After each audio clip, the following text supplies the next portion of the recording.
Sa araw-araw nga na pagdadaing sa akin ni mama na masakit daw ang kanyang likod at palaging ngalay, eto nga at sasamahan ko siya sa pagamutan. At naririto na nga kami ngayon at pupuntahan nga namin yung palagi nilang pinapagamutan. Ang bansag nga ng mga taong nagpapagamot dito ay si Taho. Dahil nga nagtitinda siya ng taho. Pero ang tunay daw nitong pangalan ay Angelo. Heto nga at kasama namin si Ate Linay at yung kanyang anak dahil magpapahilot din. Kailangan talaga sa panahon ngayon ay palagi kang mag-iingat dahil nga kapag ganyan ang hirap pag may sakit.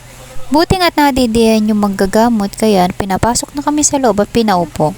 Napakarami nga nagpapagamot dito at kahit malalayong lugar ay dinadayo ito upang magpagamot at magpahilot. At nakayulang balik na rin pala dito si mama ng pagpapagamot. Yan na nga at ang unang hinilot ay si Kiana, ang anak ni Ate Linay. Nilalagnat nga ito at masama ang pakaramdam kaya isinabay na rin nila sa pagpapahilot. Karamihan na nga ngayon sa mga bata ay puro cellphone ng ina at upag at napapabayaan na ang pagkain. Dapat lang talaga sa mga bata na pagbawalan sa cellphone at huwag sobra-sobra. Diyan nga at makikita ninyo nahihilutin na nga ang likod ni Kiana. Lapat pa lamang ng daliri, masakit na. Ito na nga at ang sumunod na hinilot ay ang Ate Linay ko. Ito nga pala yung sakit ng pakaramdam at durong sakit daw ng kanyang likod at balakang. Diyan nga at makikita ninyo na tinitingnan lang ng magagamot na ito ang inyong palad at ito niya malalaman kung ano ang iyong nararamdaman. At ang sabi nga ng magagamot ay ang lito daw niya ay mga pasma. Dahil nga siguro sa kadahilan na pagkatapos gumawa sa loob ng bahay at maglaba ay maliligo na kahit pagod pa. At dahil nga gawain kayo ngayon ay alam ko na ito pala ay masama. At kaya rin pala iniinda ang balakang nito at minsan ay nangingimi pa ang mga hita ay dahilan na ito ay mataas sa UTI. Yan nga ay pati ulo ay hindi pa palampas ay kailangan ding mahilot. At dito nga ay giliw na galiw si Zoe sa ibon na ito. Ang pangalan daw nito ay si Markit.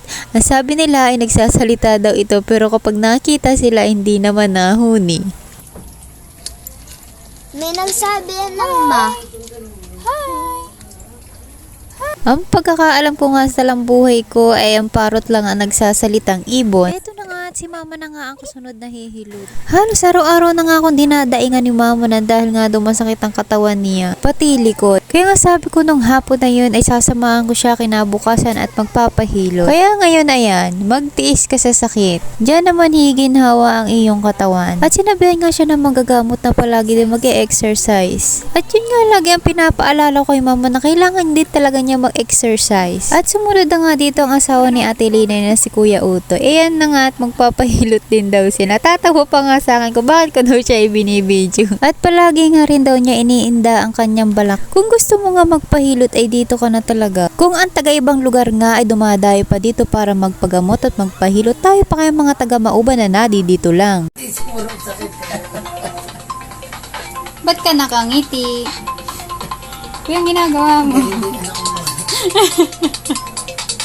Panigurado nga pagkatapos mong hilutin ay gagaan ang iyong pakaramdam. Yan nga may bagong pasyente si Kuya na kararating lang. Si Kuya Taho po ay hindi po ninyo maaabutan ng umaga dahil nagtitinda po siya ng taho. Uuwi lang po siya ng 11 hanggang 12 at pagdating ng alauna ay aalis na ulit ito. Yan na nga at pauwi na kami at tatapos na paghihilot. At dito na lang tayo.